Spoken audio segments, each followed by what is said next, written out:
encore une fois, bonjour et encore une fois, vite fait pour ceux qui ne me connaissent pas, je m'appelle Théa, je travaille sur l'équipe d'Every Nation aussi.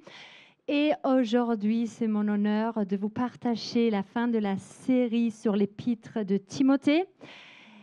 Et je vous passe le bonjour de notre pasteur Matrache qui est actuellement aux États-Unis et qui pense fort à nous, bien sûr, ce matin.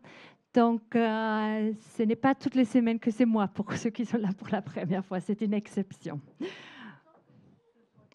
Merci, Cathy. Merci, j'apprécie. Alors, d'habitude aussi, je n'amène pas ma propre chaise quand je prêche. Mais comme vous voyez, bébé pousse et avec la chaleur, je commence à me sentir un peu lourde. Donc, excusez-moi d'avance si jamais je m'assois. Alors, il y a un problème, les amis. L'horloge là-bas ne marche pas. Donc, s'il n'y a personne qui me contrôle, je vais continuer à prêcher jusqu'à 13 heures. Mais j'ai mon téléphone sur moi aussi. OK, alors ces dernières semaines, on a déjà entendu beaucoup de choses dire sur l'épître de Timothée. Et parfois, c'était certaines choses qui étaient plutôt faciles à comprendre, n'est-ce pas? Mais d'autres, c'était plutôt difficile. Et c'était des sujets que parfois, ils étaient même délicats. On aurait pu dire, ah là là, c'est pas un sujet dont on a trop envie de parler peut-être. Mais une chose, ils avaient tous en commun. Ils étaient toujours pertinents pour nous aujourd'hui. Et c'est une erreur de croire que les choses qui ont été écrites il y a 2000 ans en arrière ne sont plus pertinentes aujourd'hui. Au contraire, plus que jamais. Alors aujourd'hui, nous allons nous tourner vers la dernière partie de cet épître. Mais avant de faire cela, je vais faire un petit détour par l'histoire personnelle de Timothée et sa relation avec Paul. Alors, je vois que vous avez tous chaud. Je suis désolée pour vous. Moi, j'ai... Mais bon, je vais essayer de faire speed. OK? Alors, l'arrière-plan et la relation entre Paul et Timothée. Si je vous demandais d'expliquer leur relation avec 2 mots, est-ce que vous avez des mots qui vous viennent en esprit? OK, père et fils spirituel. D'autres? C'était un... Non, c'était... OK, oui. Alors, Timothée, c'était quelqu'un qui a servi comme pasteur dans Éphèse, dans le 1er siècle de notre ère. Et Paul, il avait planté beaucoup d'églises là-bas à cette époque. Et Timothée et Paul, ils avaient vraiment une relation intime, comme tu viens de dire, plutôt comme un père avec son fils. Et à cette époque-là, en raison d'idéologies et de pratiques non bibliques qui s'étaient infiltrées dans l'Église, l'Assemblée, la congrégation, l'Église a été désormais en désordre au niveau de l'enseignement dans les différentes doctrines et aussi au niveau de l'organisation. Et Paul, comme un bon papa qui fait confiance en son fils, il prend Timothée et il lui dit, écoute Timothée, toi, tu vas m'aider à remettre l'Église sur les bonnes rails. Ça, c'est mon interprétation très globale. OK? Donc, l'arrière-plan. Cela signifiait alors que Timothée devait demander à des personnes influentes de se retirer en invitant de nouveaux leaders à prendre leur place et oblige l'Église à rejeter les mauvaises doctrines, donc les mauvaises croyances, les choses qui étaient détournées pour revenir à l'enseignement saint de Jésus. Est-ce que vous pouvez imaginer, ça fait que quelques années que Jésus n'est plus là et déjà, il y a un déraillement total. Imaginez 2000 ans plus tard. Il y a du boulot. Donc, c'était un défi incroyable pour un jeune leader comme Timothée. Mais Paul, il a vraiment poussé Timothée à rester fort, et pas par sa propre force, mais vraiment par son identité en Jésus-Christ. Paul ne le regardait pas du tout humainement. Il regardait ni son âge, ni son physique, ni son apparence, ni quoi que ce soit. Il voyait ce que Jésus voyait en lui. Et il faut savoir alors que Paul, il a rencontré Timothée pour la première fois à Lystre, où il vivait avec sa mère et sa grand-mère. C'est dans la Turquie actuelle. Et ce qu'il faut savoir, il ne fait pas mention d'un père, ce qui fait soupçonner que probablement Timothée n'avait pas de père.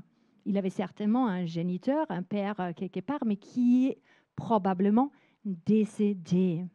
Alors nous découvrons que la mère de Timothée était juive, nouvelle disciple de Jésus, et qu'elle avait trouvé la foi suite au premier voyage missionnaire de Paul dans cette région.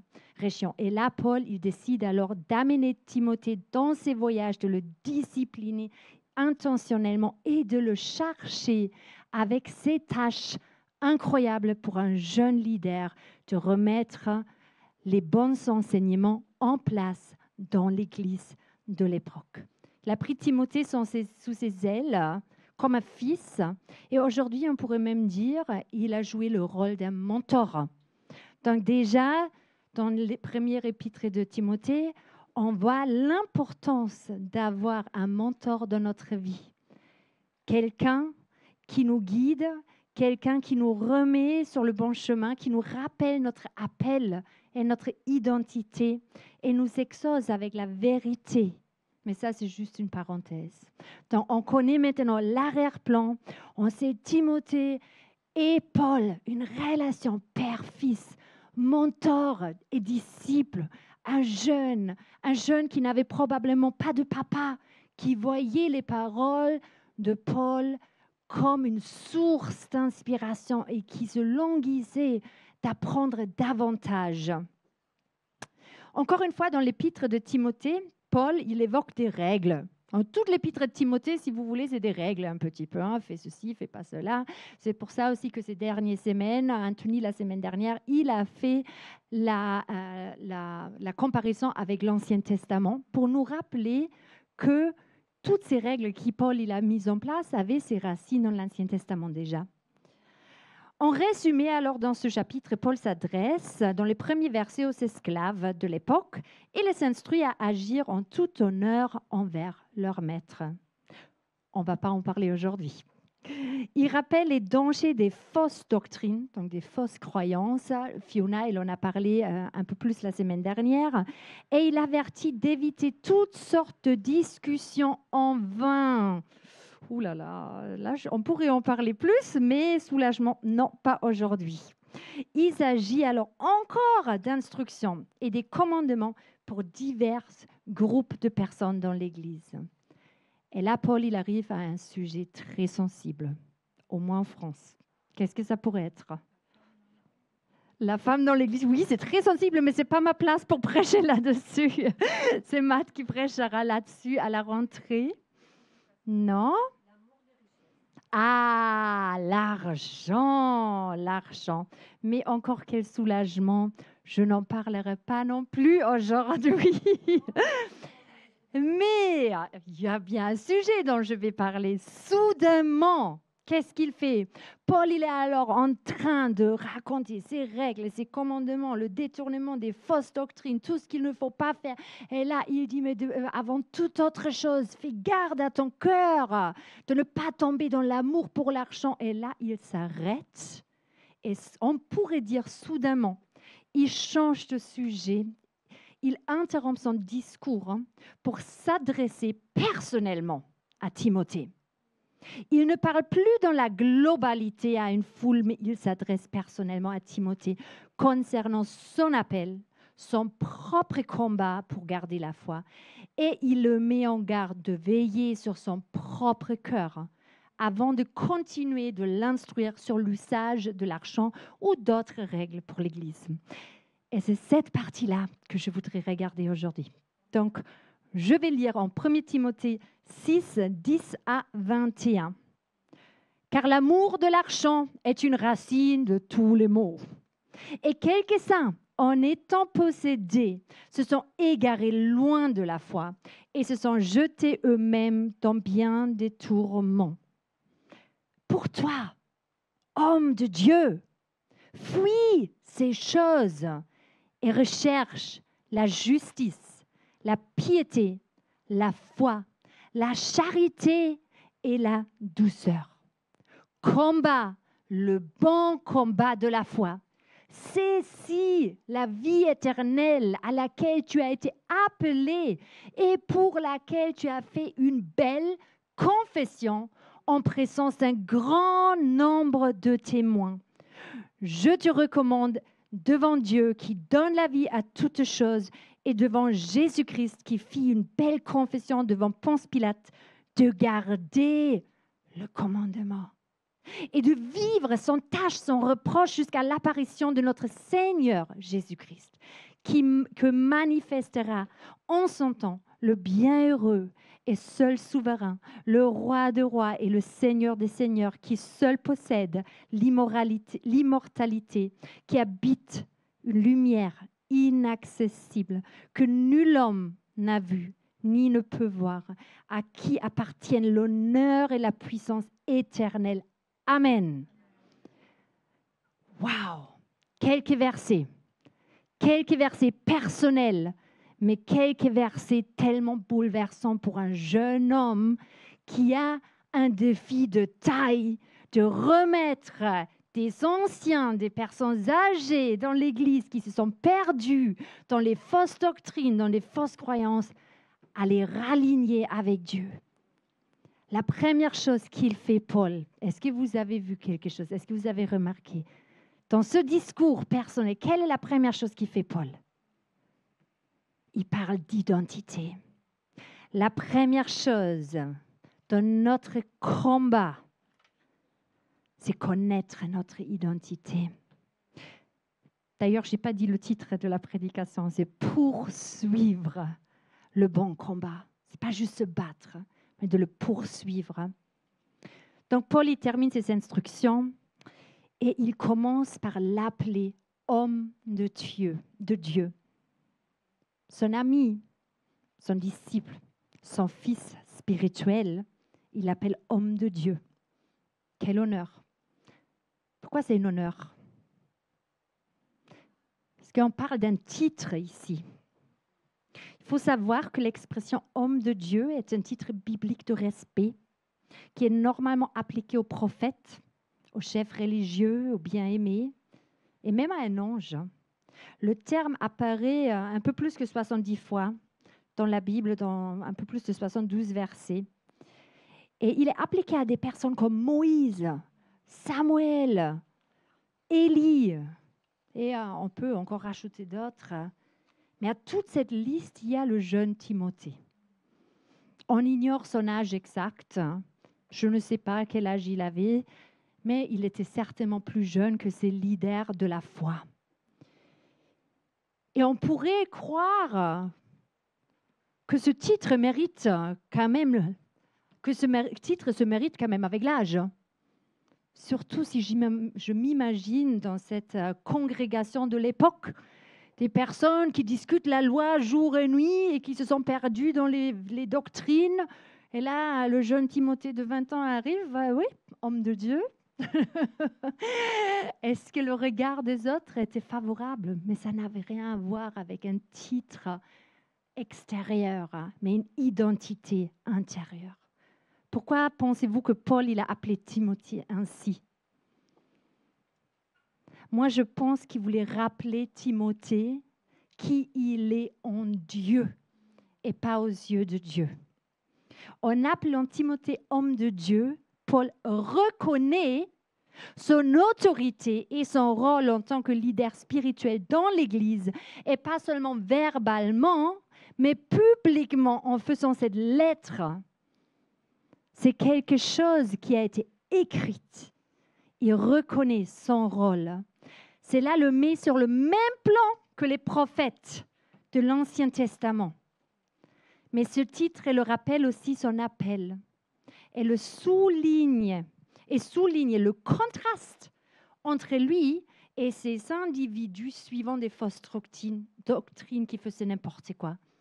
Donc, quand nous lisons tout ce chapitre, toute cette lettre de Timothée, on voit que Paul parle beaucoup de choses à ne pas faire. Et à un moment donné, il dit « Mais, toi, homme de Dieu, quel contraste !» C'est comme s'il allait dire « Toi, tu es différent. Tu n'es pas comme ça. » Au moment où Paul écrivait ces mots, il se trouvait en prison. Et il ne savait peut-être pas s'il allait revoir Timothée ou pas.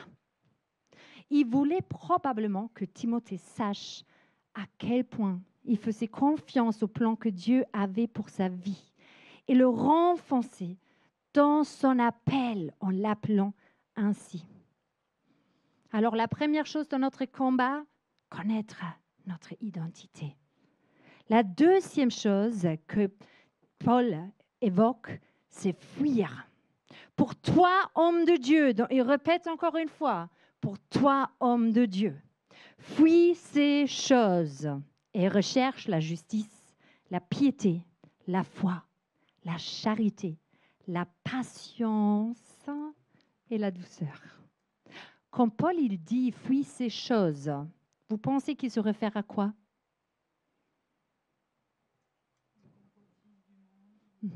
Oui. On pourrait croire qu'il fait référence au verset 10, bien sûr, parce qu'on ne sort pas juste un verset comme ça du contexte normalement. On pourrait se dire peut-être qu'il fait référence au verset qui parle de l'argent. Au verset 10 qui précède la partie personnelle, parlant de l'amour pour l'argent et de se méfier, de ne pas y céder ou de tomber dans ce piège, de mettre l'argent au-delà de Dieu, de se concentrer plus sur les trésors de Dieu que sur celles que nous pouvons amasser sur cette terre. C'est le premier réflexe, bien sûr. Si nous lisons ça dans le contexte, la première pensée, c'est que Paul il se réfère à ça. Mais moi, je pense qu'il ne se réfère pas seulement à ça. Oui, il s'y réfère, mais pas seulement. Mais à toute sa lettre, y compris toutes les fausses doctrines dont Paul il parlait dans les autres chapitres, incluant les désirs malsains de richesse, les disputes inutiles, les fausses doctrines, etc. Et à la place, il encourage Timothée à chercher la justice, la piété, la foi, l'amour, la patience et la douceur.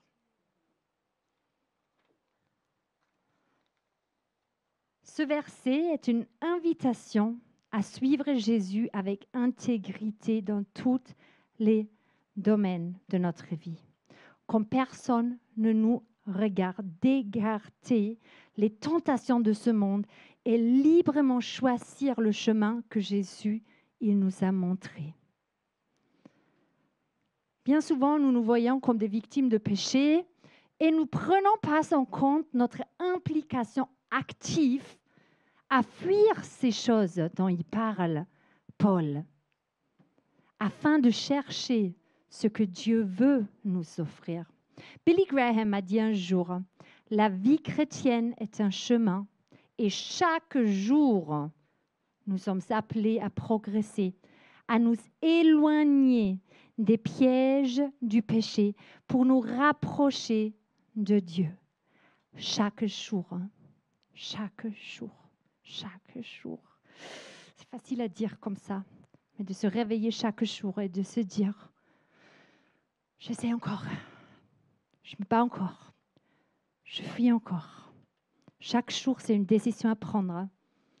Chaque jour, c'est un combat entre notre nature pécheresse et l'esprit qui vit en nous. Il ne suffit pas de passivement attendre que la tentation passe. Il s'agit de se battre pour notre liberté.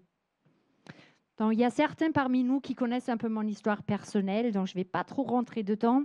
Mais pour faire une très longue histoire, très courte, j'ai un arrière-plan d'usage de drogue dure. Donc, on ne parle pas de cannabis, mais vraiment des choses où normalement, il te faut des années pour t'en sortir. Mais Dieu, il m'a libérée de ça, pour faire très court. Mais quand Dieu m'a libérée de ce style de vie, la tentation n'a pas cessé. Ce n'est pas comme si Dieu me libère et la tentation, elle n'est plus là. C'est comme quelqu'un qui est obèse, qui arrête le sucre. Il va peut-être mieux parce qu'il dit, je ne mange plus de sucre, mais le sucre est partout.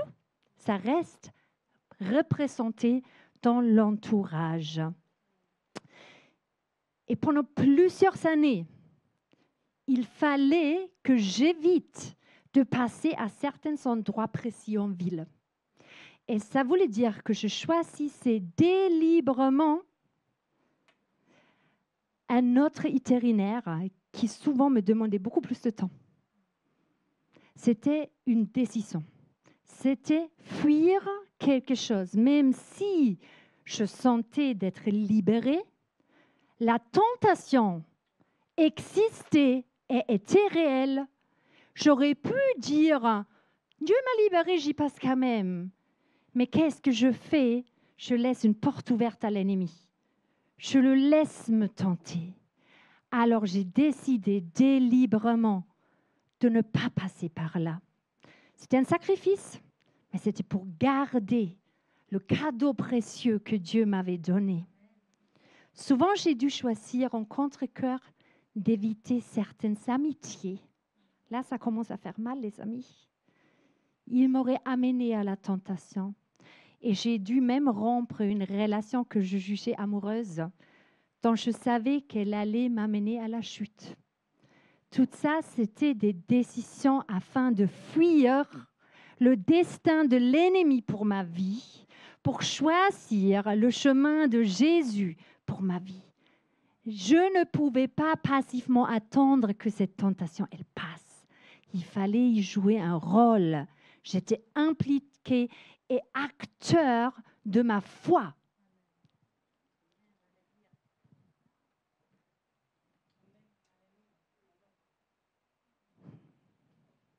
Laissons derrière les choses qui nous tentent. Pas juste nous détourner, mais fuir. C'est un mot qui est fort. Quand tu fais face à un animal féroce, un lion, un tigre, je ne sais pas quoi, quelque chose qui te fait peur, qui mord, tu ne vas pas juste lui tourner le dos. Tu dis, il va partir. Tu vas fuir. Fuir parce que tu connais le danger qui est impliqué pour ta vie. Et de l'autre côté, et ça c'est important, il fallait que je choisisse de chercher ce que Paul il évoquait. Jusqu'à maintenant, Paul il parlait tout le temps de tout ce qu'il fallait éviter. Toute l'épître de Timothée, évite ceci, évite cela, ne fais ci, ne fais cela. Mais là, il te dit maintenant qu'est-ce qu'il fallait chercher. Qui se rappelle de une ou deux choses? Qu'est-ce qu'il faut chercher? Qu'est-ce qu'il faut qu'on cherche? La justice, la patience, la douceur, la foi, la piété, voilà, et l'amour. Je crois après on a tout. Donc qu'est-ce que c'est? Tout ça, c'est un langage biblique. C'est un langage pour des personnes qui n'ont pas forcément l'habitude de venir à l'église. Ils disent la justice, que ça veut dire quoi? La justice, c'est le tribunal, c'est la France. Ben non. Et non. La justice se réfère à la qualité de faire ce qui est juste aux yeux de Dieu et de suivre les standards de Dieu pour notre vie. Elle se concentre sur les aspects moraux et comportements et elle rejette le péché. Quelle est ma référence pour la justice? Où est-ce que je trouve qu'est-ce qui est juste aux yeux de Dieu? Oui, en Jésus, dans son exemple, la parole de Dieu. Donc, si vous ne savez toujours pas qu'est-ce que c'est la justice, lisez votre Bible. On va trouver ce qui est juste. La piété, qu'est-ce que c'est la piété? Fiona en a parlé.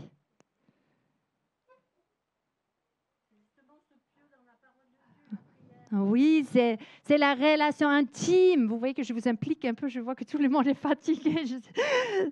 Donc, c'est la relation intime et profonde, dévouée avec Dieu, avoir quelque chose vraiment de authentique avec lui, un désir constant d'étudier sa parole. C'est quoi la foi? Vous allez tous recevoir des petites étoiles là. Le premier rang, vous avez gagné des médailles d'or. C'est ça. Bravo l'équipe. Oui, c'est ça. La foi, c'est une confiance profonde dans le caractère. Attention, dans le caractère, l'autorité et les promesses de Dieu. Et je vais dire quelque chose qui va choquer. Parfois, nous pouvons être chrétiens et ne pas savoir la foi parce qu'on manque une confiance profonde dans le caractère et les promesses de Dieu. Est-ce que vous avez déjà douté la bonté de Dieu? Dieu, il veut nous donner la foi. Il veut nous renouveler notre foi.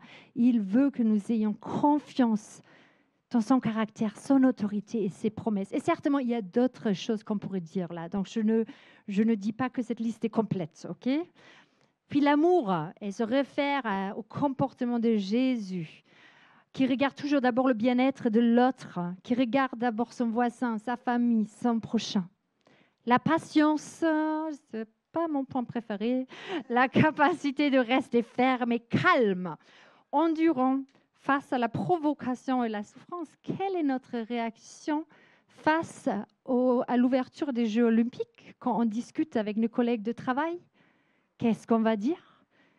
Est-ce qu'on peut garder notre calme tout en gardant notre conviction?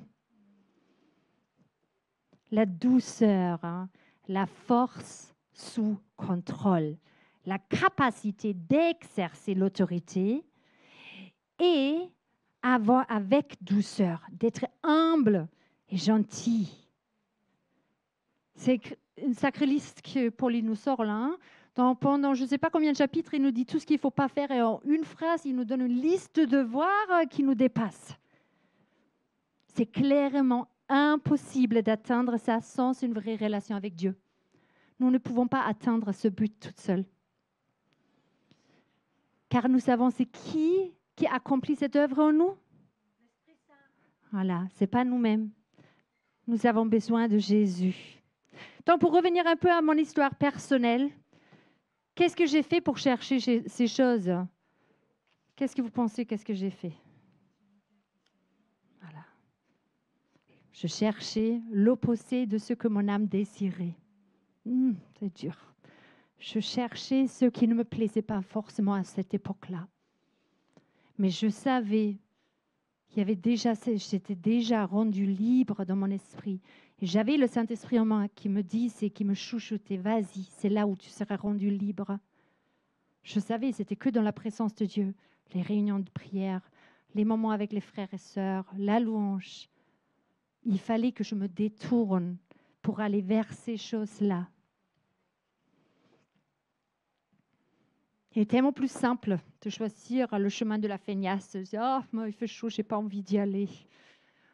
Ah oui, vous rigolez. Est-ce que ce n'est pas plus simple de rester sur le canapé avec un bon film Netflix? Moi aussi, parfois, je me dis, mais je n'ai pas envie. Je n'ai pas envie. Pourquoi? Parce que l'ennemi essaye de nous distraire avec autre chose pour que nous n'ayons pas ce que Dieu a véritablement pour nous. D'accord? Vous savez, les amis, il faut qu'on fasse super attention. Vraiment, tous moi inclus. Ce n'est pas parce que nous cheminons depuis des années avec le Seigneur que nous ne devons plus fuir. Ce n'est pas parce que nous n'avons plus un grand péché à combattre dans notre vie que nous ne devons plus fuir. Il est tellement facile de se laisser entraîner dans des discussions vaines, des impuretés, l'amour de l'argent ou autre chose. Les petites choses que nous estimons rien de tout, si on ne les fuit pas, ils s'accumulent. Et il devient une grande montagne, insurmontable à un moment donné. C'est maintenant qu'il faut fuir, tous les jours. La vraie question qu'il faut se poser, connais-tu tes propres faiblesses? Il faut connaître ses faiblesses. Si toi, tu ne les connais pas, le diable, il les connaît. Quelles tentations sont les plus efficaces contre toi? Il faut savoir qu'est-ce qu'on fuit. À plusieurs reprises, la Bible nous a mis en garde de ne pas tomber dans le péché. Je ne vais pas tout lire, sinon je n'arrive pas à terminer. Mais il y a des versets, 2 Pierre 3, 17, Matthieu 26, 41, Corinthiens 10, 12. Prenez garde de ne pas tomber. Peu importe combien de temps ça fait que tu es déjà croyant. Le prochain point, c'est combattre le bon combat. Donc, qu'est-ce qu'on a fait? On connaît notre identité.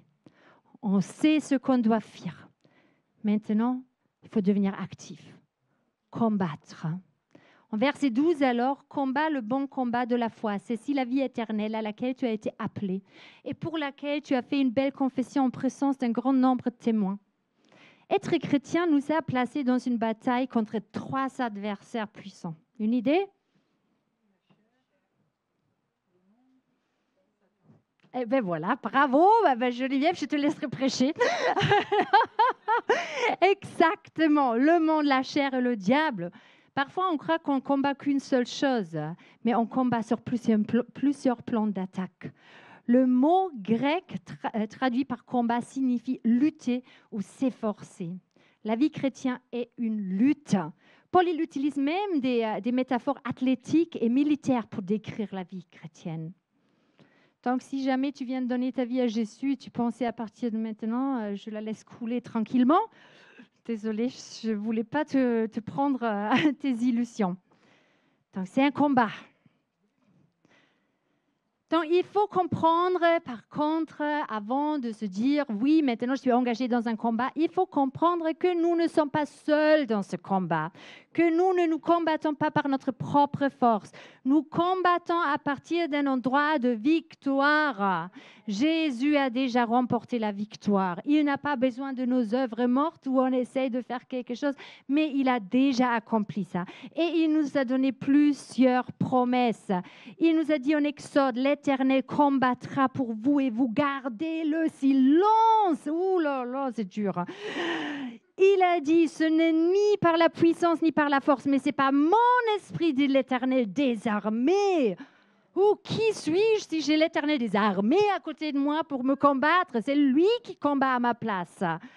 Deutéronome, car Éternel, votre Dieu, marche avec vous pour combattre vos ennemis, pour vous sauver. Et Josué, ne je t'ai pas donné cet ordre. Fortifie-toi et prends courage. Ne t'effraie point et ne t'épouvante point, car l'Éternel, ton Dieu, est avec toi dans tout ce que tu entreprendras. Donc, même si nous avons un rôle primordial, encore une fois, on est impliqué. Mais il faut que nous sachions que le combat est celui du Seigneur et que c'est par celui qui est en nous que nous vaincrons. Celui qui est en nous est plus fort que celui qui est dans ce monde. J'ai dernièrement vu un film où quelqu'un a dit « La question n'est pas qui a l'arme dans les mains, mais la question est qui a le pouvoir ». Certainement, on peut se sentir menacé par l'arme que le diable a dans les mains, mais c'est le Seigneur qui a l'autorité. Et nous avons l'autorité déléguée par Christ lui-même. Donc même si nous faisons face à une situation difficile où l'ennemi a l'air d'avoir l'arme dans les mains, nous combattons à partir d'un endroit de victoire. Vous êtes vraiment... J'ai mes fans là, je suis... La base de ce combat est... Attention, quelle est la base de ce combat? La relation que nous avons avec Dieu. Il veut combattre à nos côtés, mais il le peut seulement si nous sommes assez proches de son cœur pour entendre sa voix.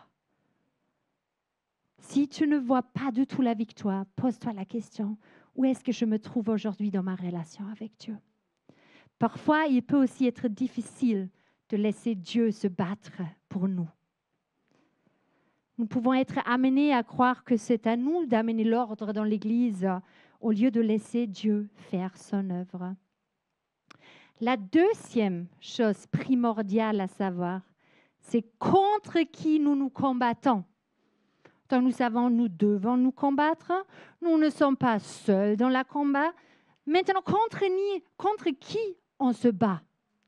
Un célèbre tacticien de guerre chinois, Sun Tzu, a dit un jour, « Connais ton ennemi et connais toi-même, donc ton identité, et tu pourras mener sans bataille, sans danger. Connais toi-même, mais pas ton ennemi, tu gagneras une bataille, mais on perdra une autre. » Il faut savoir qui tu es et contre qui tu te bats. Est-ce que ça fait des années que tu te bats contre un collègue, ton mari, un péché, quelque chose? Éphésiens nous dit, car nous n'avons pas à lutter contre la chair et le sang, mais contre les dominations, contre les autorités, contre les princes de ce monde, les ténèbres, contre les esprits méchants et les lieux célestes. Paul ne met pas Timothée en garde contre les personnes de l'Église. Au contraire, Paul a envoyé Timothée par amour pour les personnes dans l'Église, mais il a mis en garde contre les fausses doctrines. Bien souvent, nous avons tendance à nous tourner contre la personne au lieu de se tourner contre le péché. Ce n'est pas ton conjoint qui t'a trompé, c'est le trompeur. Ce n'est pas ton collègue qui t'a menti, c'est le menteur. C'est pas ta mère qui t'a rejeté, c'est Satan qui vient que pour voler, tuer et détruire. Notre ennemi, c'est lui. Alors comment nous nous combattons? Il faut que je fasse vite, les amis. Je vais sauter quelque chose, plusieurs choses. Je vais essayer. Alors en Hébreux 12, 1 à 2, je ne vais pas tout lire, juste 2-3 trucs. Nous avons comme une petite recette comment se combattre. Rejeter tout fardeau et le péché. Persévérer. Garder son regard sur Jésus. On sait que la Bible, elle est remplie de versets qui parlent du combat spirituel. Et l'un des passages les plus célèbres, c'est probablement l'armure de Dieu à mettre tout le jour. Si vous ne connaissez pas, allez parler aux enfants. Ils ont étudié ça la semaine dernière. Mais ici, et aussi en 2 Corinthiens 10, 3, 5, pareil, je vais pas le lire maintenant, on n'a pas le temps. Mais la Bible nous dit comment bien se battre, rejeter le péché, se débarrasser de tout ce qui peut nous piéger. Donc, par exemple, se rendre dans des situations de tentation. Si je sais que je tombe dans la pornographie le soir toute seule devant ma télé, peut-être il faudrait que je prenne l'habitude de lire un livre tout le soir et prendre des nouvelles habitudes. Si je sais que je suis tentée par la boisson alcoolique, il faut peut-être pas traîner toute la journée dans un bar. Il y a des évidences auxquelles il faut se rendre. Courir avec persévérance, c'est une course d'endurance d'être chrétien. Ce n'est pas une décision d'un jour. Fixer nos regards sur Jésus. Garder nos yeux fixés sur ce que lui il a fait pour nous, pour surmonter nos épreuves. Utiliser les armes spirituelles. C'est quoi les armes? C'est toute chose qui détruit les forteresses et les raisonnements qui s'opposent à la connaissance de Dieu. Donc la prière, les déclarations, la parole de Dieu, connaître son identité en Christ, mettre l'armure de Dieu, tout ça, c'est des choses qui nous aident à se battre dans le combat de la foi. Et dernier point très important, captiver nos pensées. La pensée précède les actes. Si nos pensées ne sont pas alignées avec Dieu, il faut les captiver et changer leur direction.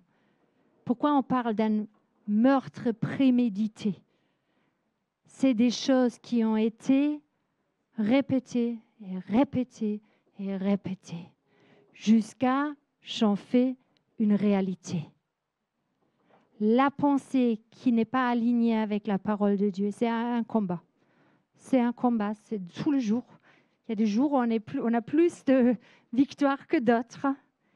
Mais c'est Dieu, il nous rend capables. Et dernièrement, garder le commandement sans tâche ni reproche. Donc Paul, il continue dans les versets 13 et 14 où il rappelle Timothée de garder le commandement qu'il a reçu, de vivre sans tâche et sans reproche. John Wesley a dit un jour, la vraie piété consiste à vivre chaque jour comme si c'était le dernier avant le retour du Seigneur. Si Jésus reviendrait maintenant, comment tu te sentirais face à lui? Est-ce qu'on vit vraiment différemment que le reste de ce monde? Paul, il rappelle Timothée d'une décision qu'il a prise en présence de beaucoup de témoins. Donc, une décision importante. Mais une décision passée ne suffisait pas. Il devait la vivre chaque jour. Et il en est de même pour nous. Ce n'est pas une décision passée. C'est une décision de tous les jours. Désolée, j'essaie de sauter le maximum là. Mais pratiquement, comment pouvons-nous vivre sans tâche ni reproche? Au fil des années, j'ai appris une chose. Le plus je suis proche de Dieu, le plus fort j'entends sa voix. Il faut que nous soyons proches de lui pour reconnaître sa voix. C'est cette voix de notre cœur qui nous pousse à résister à la tentation, car tu sais que tu blesses le cœur de Dieu avec tes actions impures.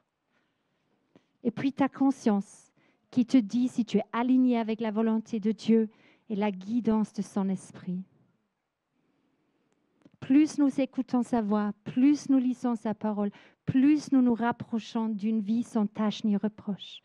Pose-toi la question tous les jours. Et si Jésus reviendrait aujourd'hui, où suis-je?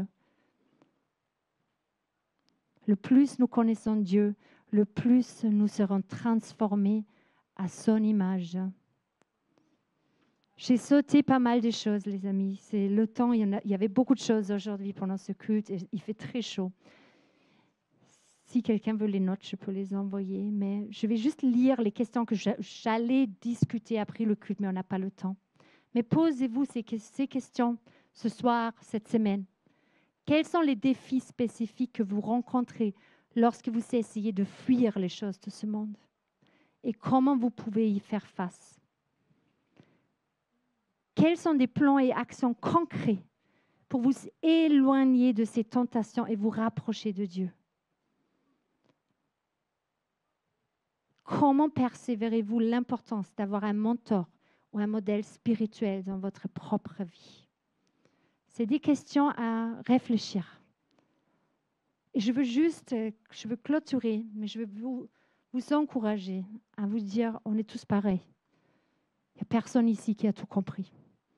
Ni moi, pas parce que je suis là ici en haut, je raconte quelque chose, ni quelqu'un d'autre, mais on est tous en chemin avec Jésus. Nous avons tous besoin de sa présence, de sa grâce, de son pardon et de sa persévérance dans notre vie. Nous avons besoin d'accepter que nous ne sommes pas seuls dans le combat, mais que c'est Dieu qui combat à notre place et de ne pas abandonner au mi-chemin.